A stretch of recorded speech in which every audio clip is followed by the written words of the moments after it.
Meanwhile, on Capitol Hill, senators received a classified briefing about the U.S. airstrikes on Iran's nuclear facilities. It comes as the Trump administration is pushing back on a leaked report that says the facilities were merely damaged. ABC's Christian Cordero reports from Washington, D.C.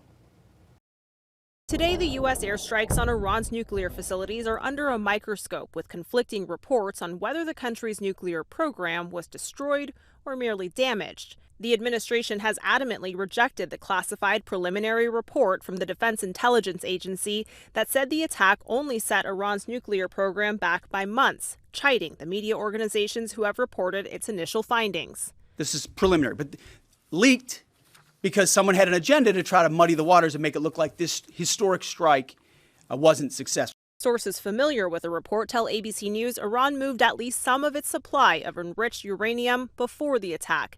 And today, for the first time since the so-called 12-day war, Iran's Supreme Ayatollah spoke in a televised speech. He claimed victory over the U.S. and Israel, adding the U.S. attack, quote, failed to achieve anything significant. The U.S. president grossly exaggerated the events, clearly feeling the need to do so. Iran's going to have to say a lot of things right now in order to bolster their image. The Trump administration has referenced an Israeli assessment to support its claim of obliteration.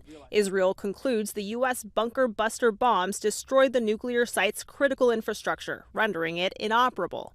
On Capitol Hill today, senators received their first briefing on the strikes behind closed doors. We're going to have to put the puzzle pieces together, and that we'll have conflicting information from various agencies. Our intelligence is great. Clearly, the Israeli intelligence is great. But I don't think anybody knows the extent of the damage.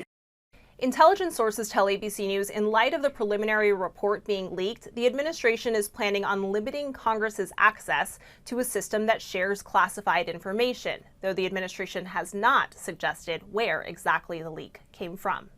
Christian Cordero, ABC News, Washington.